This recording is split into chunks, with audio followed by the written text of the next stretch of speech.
크렘린은 T-72B3 전차를 쿠릴 열도에 배치해 적의 공격력과 소형 적함을 파괴할 계획이라고 합니다. 러시아는 2020년 10월 S-300924 방공 미사일 시스템을 처음으로 이 지역에 배치해 군사훈련을 실시했습니다. 일본은 이 지역에서 러시아의 모든 행동을 강력히 거부하고 있습니다. 이것은 일본과 러시아 사이의 문제점으로 남아 있습니다.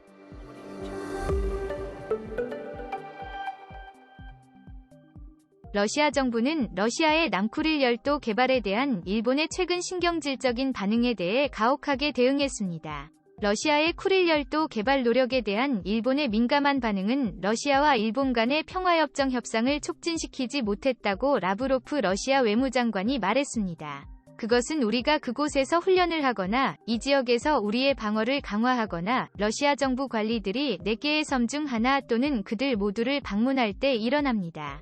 우리는 이것을 이해할 수 없고 우리가 일본인들에게 이 지역이 러시아의 필수적인 부분이라는 것을 상기시키면서 강경한 대응을 할 때마다 이 지역은 유엔 헌장의 제2차 세계대전 이후 우리나라의 일부가 되었습니다. 일본은 유엔에 가입할 때 헌장을 비준했습니다. 러시아의 외무장관 세르게이 라브로프는 러시아가 쿠릴 열도에 대한 활동을 강화할 필요가 있다고 믿고 있습니다. 그는 현재 이투루프나 쿠나시르 섬에 국제공항을 건설할 계획이며 당국이 유준 오쿠릴스키 학군의 학생들에게 연방대학의 우선 입학 쿼터를 제공할 계획이라고 들었습니다. 쿠릴 열도의 사회경제적 발전을 위한 특별 연방 목표 프로그램에 대한 작업이 진행 중입니다.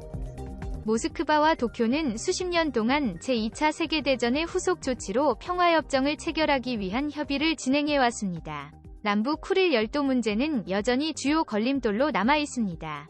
1945년 전체 군도는 소련에 넘겨졌습니다. 도쿄는 이투루프, 쿠나시르, 시코탄, 그리고 무인도들에 대한 영유권을 주장했습니다. 러시아 외무부는 이 섬들에 대한 모스크바의 주권은 국제법에 명시되어 있으며 이의를 제기할 수 없다고 거듭 밝혔습니다. 일본 열도는 홋카이도 네무로 반도의 북동쪽 해안에 위치한 4개의 섬으로 구성되어 있습니다. 일본 소식통에 따르면 일본은 러시아인들이 도착하기 전에 북방 4개 섬을 발견하고 조사했다고 합니다.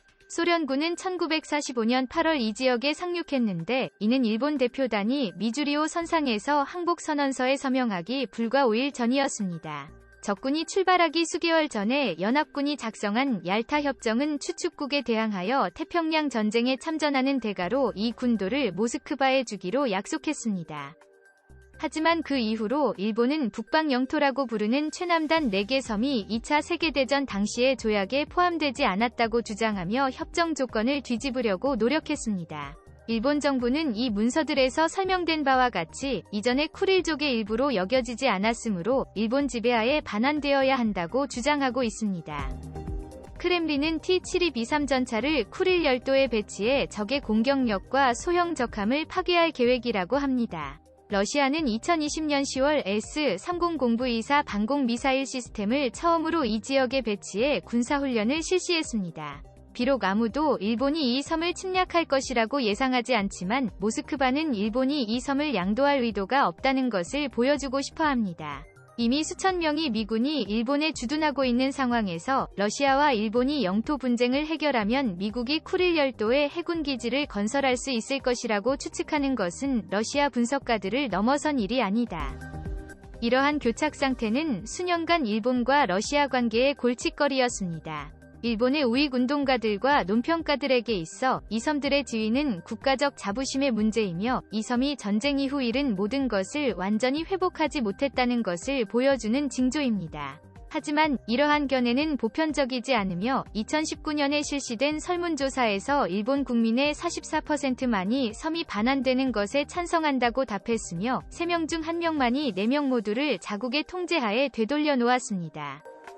반면 모스크바에서는 이 섬들이 전략적인 동태평양에 위치해 있다는 점을 고려할 때 이 섬들은 미국과 동맹국들에 소속된 군함들과 점점 더 대치하고 있습니다. 게다가 쿠릴 열도가 과거 일본의 러시아 영토 침공을 위한 발사대 역할을 한 것도 부인할 수 없는 요인입니다. 그 후 블라디미르 푸틴 대통령의 개헌안 통과로 어려운 외교 상황이 더욱 고조되고 있는데, 이 개헌안은 러시아를 영원히 영토 경계를 보존하기 위해 결속시키고 러시아의 일부를 무역하는 문제를 배제하고 있습니다. 일본의 관점에서 평화협정은 북방 영토 분쟁을 해결하고 마침내 러시아와 2차 세계대전 관련 분쟁을 청산할 수 있을 것입니다. 두 사람은 또한 일본에 대한 러시아의 에너지 수출을 포함한 경제관계에도 협력할 수 있을 것입니다. 또한 일본과 러시아는 동북아의 평화를 유지하기 위해 협력할 수 있으며, 이는 러시아와 중국 간의 보다 긴밀한 전략적 협력을 막는 데 도움이 될 수 있습니다. 러시아로서는 일본과 평화협정을 맺는 것은 동양으로의 전환에 있어 큰 진전을 의미하며, 러시아로서는 더 이상 국제적 고립에 빠지지 않기를 바라는 바람이 있습니다. 러시아 경제는 유가 하락과 제재로 고전하고 있지만, 일본과의 긴밀한 유대는 다른 나라들과의 경제 및 무역 관계도 개선할 수 있습니다. 또한 러시아는 중국과의 관계에 대한 보험으로 일본과의 보다 긴밀한 정치적, 전략적 관계를 활용할 수 있을 것입니다.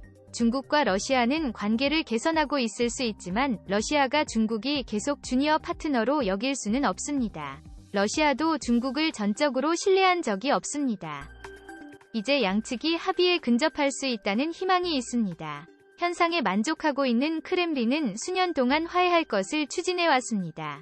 작년 9월 일본 총리로 취임한 스가 요시히데는 전임 아베 신조와 기력이 다한 후 최근 수십 년 동안 이 문제를 해결할 수 있는 최고의 기회를 러시아에 내줬습니다. 최고위직에 선출된 직후 이 노련한 뒷방 딜러는 기자들에게 푸틴 대통령과의 통화를 통해 평화조약 체결을 포함한 일러 관계를 전반적으로 발전시킬 필요성을 강조했다고 말했습니다. 그는 영토 문제를 다음 세대에 맡기는 것은 잘못될 것이라고 덧붙이며, 두 지도자가 우리 스스로 그것을 끝내야 한다고 주장했습니다. 가장 기본적인 수준에서 보면 러시아와 일본 간의 전쟁 상태는 기술적인 문제일 뿐이며, 이는 역사적 기회입니다. 세계에서 가장 큰 경제 대국 중 하나인 양국은 중요한 교역 상대국이며, 코비드19 전염병 이전에는 두 나라 간의 관광 및 문화 교류가 급증했습니다. 크렘린 정부는 쿠릴족의 문제를 해결하는 것이 더 이상 동부 국경에서의 잠재적 확장에 대한 대리인이 될 수 없음을 보장할 것이라고 알고 있습니다.